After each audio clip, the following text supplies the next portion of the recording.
Capítulo 5. Los oyentes.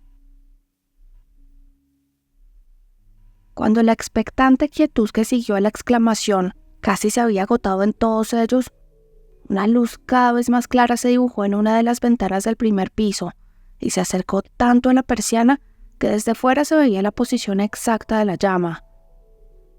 Se quedó un momento quieta, hasta que la persiana subió por delante, revelando a 30 ojos concentrados a una muchacha enmarcada como un cuadro en el arquitrabe de la ventana, con el rostro inconsciente y vivamente iluminado por la vela que llevaba en la mano izquierda, muy cerca de la cara. La mano derecha estaba extendida a un lado de la ventana. Vestía una bata blanca, y por los hombros le caía una espléndida mata de pelo, que enredada en salvaje desorden, proclamaba que únicamente en las horas invisibles de la noche era observable esta condición. Sus ojos brillantes contemplaban el gris mundo exterior con una expresión dubitativa, oscilando entre la valentía y la timidez, que al reconocer al grupo de formas oscuras reunido en semicírculo delante de ella, se transformó en un gesto de agradable resolución. Abrió la ventana y con voz suave y cálida, dijo: «Gracias, cantores, gracias». Cerró la ventana entonces, deprisa y sin hacer ruido, y la persiana bajó de nuevo a su lugar. Su hermosa frente y sus ojos desaparecieron, su boca pequeña, su cuello y sus hombros, todo. La llama de la vela brilló nebulosamente como antes, y por fin se retiró. «¡Qué guapa!», exclamó Dick Dewey. «Ni tallada en cera sería más linda», dijo el bubonero. «Nunca había visto cosa igual», dijo Leaf con fervor. Todos los demás, después de aclararse la garganta y ajustarse el sombrero, coincidieron en que valía la pena cantar para una muchacha como ella. «Ahora a casa del hacendado Shinner, y luego a llenar la panza. Padre», dijo el bubonero. «De 1000 amores», contestó el abuelo William, echándose el violonchelo al hombro. La casa del hacendado Shinner era como un bulto raro en la esquina de un camino que desembocaba en la carretera principal. Las ventanas superiores eran mucho más anchas que altas, y este rasgo, junto con un amplio mirador construido donde debía estar la puerta, le daba de día el aspecto de una cara recelosa, con una mueca taimada y lasciva. Esa noche únicamente se veía el perfil del tejado contra el cielo. Llegaron a la fachada del edificio e hicieron los preparativos de costumbre. 4 respiraciones y luego el número 32. «Mira la estrella de la mañana», dijo el abuelo William. Habían terminado la segunda estrofa, y los violinistas ya estaban dando el golpe ascendente del arco para derramar el primer acorde de la tercera, cuando sin que se encendiera ninguna luz ni se diera ninguna señal, una voz rugió: «Cállense, aquí no vengan a alborotar. Tengo un dolor de cabeza que me dan ganas de romperme el cráneo y quiero pasar una noche tranquila». La ventana se cerró de un portazo. «Pero bueno, qué manera de tratarnos», dijo el bubonero con la voz llena de admiración, volviéndose hacia sus compañeros. «Terminen el villancico, amigos de la armonía», ordenó el abuelo William. Y siguieron hasta el final.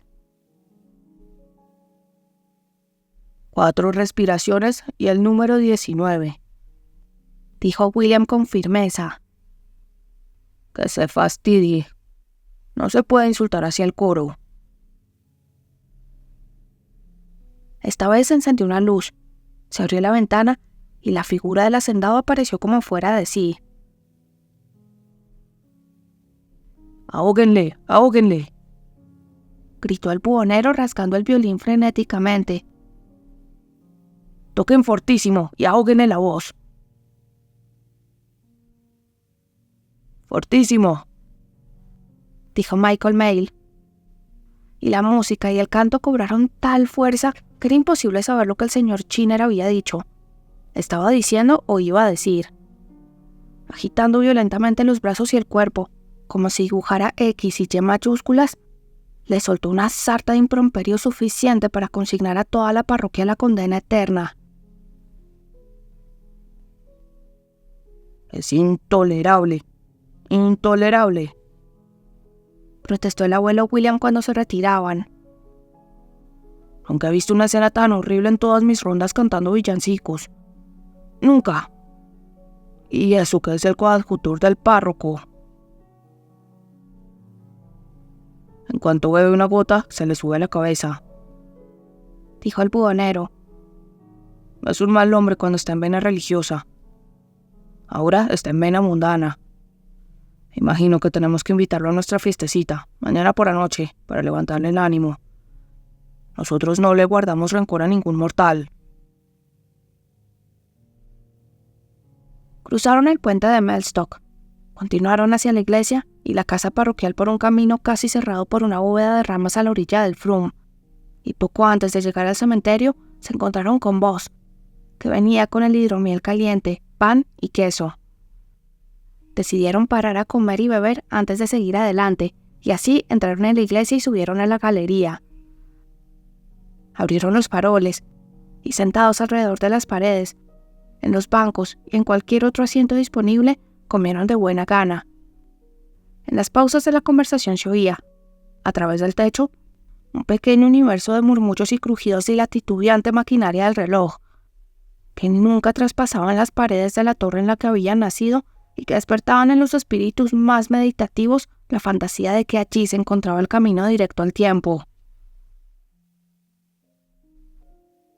Después de comer y beber, afinaron una vez más los instrumentos y salieron de nuevo al aire de la noche. «¿Dónde está Dick?», preguntó el abuelo Dewey. Se miraron todos, unos a otros, como si Dick pudiera haberse transformado en alguno de ellos, y luego dijeron que no lo sabían. «Bueno, esto es lo que yo llamo una canallada al señorito Dicky. Así lo llamo», dijo Michael May.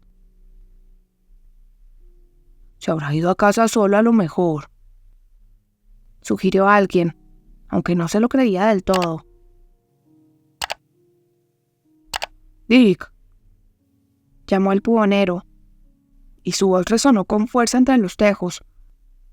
Tensó los músculos hasta ponerlos duros como una piedra mientras esperaba una respuesta, y al ver que esperaba en balde, se volvió hacia el grupo. «Y encima es el tiple. Si fuera tenor o contratenor, podríamos seguir tocando sin él. Pero cuando un coro pierde el tiple, hijos míos, es como si perdiera...». El bubonero se quedó callado, incapaz de encontrar una imagen a la altura de la ocasión. «La cabeza de golpe», apuntó el señor Penny. El bubonero se puso en marcha, como si le pareciera una puerilidad que la gente terminase las frases ajenas cuando había cosas mucho más importantes que hacer. «¿Cuándo se ha visto que un joven trate su trabajo a medias y se largue sin más?». «Nunca», dijo Bowman, en un tono con el que daba a entender que él, por nada del mundo, le negaría a nadie la formalidad que se le exigía. «Espero que no le haya ocurrido una tragedia», dijo el abuelo. «¿Qué va?», contestó el bubonero tranquilamente. «Lo que no sé es dónde habrá dejado el violín. Ese violín costó 30 chelines, además de buenas palabras. Lo habrá dejado en la humedad, seguro. Mi instrumento se desencolará y se estropeará en cuestión de 10 minutos. ¿Qué digo 10? En 2. ¿Qué habrá podido pasarle? Bendito sea Dios, exclamó el abuelo William, más intranquilo. A lo mejor se ha ahogado. Dejaron los faroles y los instrumentos en la galería y volvieron a recorrer el camino por la orilla del río. A un muchacho fuerte como Dick no puede pasarle nada por sorpresa, señaló Rubén. Tiene que haber una razón, por insignificante que sea, y la tenemos delante de las narices. Bajó la voz y añadió en tono misterioso. Vecinos, ¿han notado alguna señal de que se le haya metido en la cabeza una mujer que lo desprecia, o algo de eso? Ni rastro. El chico sigue siendo libre como el agua. Y que dijo que nunca se casaría, gritó Jimmy, que se quedaría siempre en casa, con madre y con nosotros. Sí, hijito. Todos los chicos dicen lo mismo cuando son jóvenes. Habían llegado a la finca del señor Chinner, pero como no se oía nada en aquella dirección, 1 o 2 se fueron a la escuela. En el dormitorio aún brillaba una vela, y a pesar de que la persiana seguía bajada, la ventana estaba ligeramente abierta, para que las notas lejanas de los villancicos pudieran llegar a los oídos de su ocupante. Delante de la ventana, inmóvil y apoyado en un haya, se encontraba el hombre perdido, cruzado de brazos, con la cabeza inclinada hacia atrás y sin apartar los ojos de la celosía iluminada. ¿Eres tú, Dick? ¿Qué estás haciendo aquí? El cuerpo de Dick adoptó al instante una postura más racional, y el muchacho volvió la cabeza a este y a oeste en la penumbra, como si intentara encontrar una buena respuesta. Por fin, con voz muy débil, dijo: Nada, padre. Pues bien que te entretienes en hacer nada. ¡Caramba!, protestó el bubonero cuando ya volvían todos hacia la casa parroquial. Creí que aún estaban comiendo en la galería, dijo Dick. Pues estábamos, venga a dar vueltas, buscándote por todas partes, pensando que te habías muerto de 50 maneras distintas, y tú mientras aquí, sin hacer nada. La necedad consiste precisamente en no hacer nada, murmuró el señor Spinks.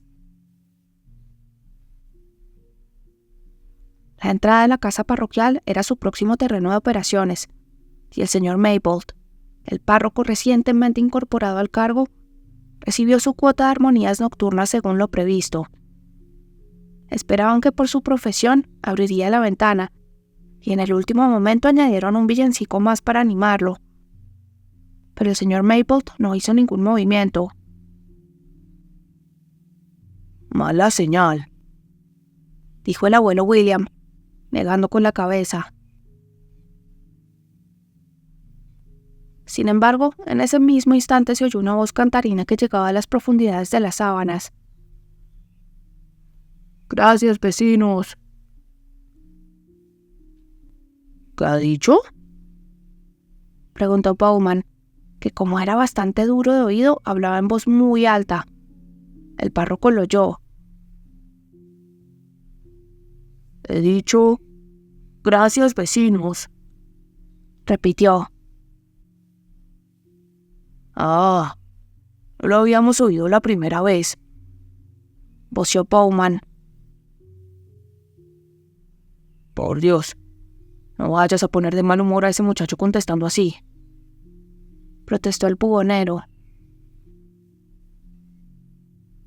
No se preocupen, amigos, gritó el párroco.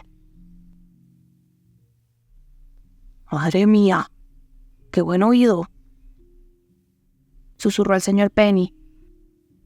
Mejor que el de cualquier perro o caballo de la parroquia. Y yo diría que eso es señal de que es un hombre listo. Eso ya se verá, dijo el bubonero. El abuelo William, agradecido por la respuesta de un vecino relativamente nuevo, estaba con ganas de repetir todas las melodías, pero renunció a su deseo, señalándole a Rubén que era mejor dejarlo tranquilo. está más claro que el agua, dijo el bubonero cuando ya iban subiendo por el monte, camino de las últimas casas.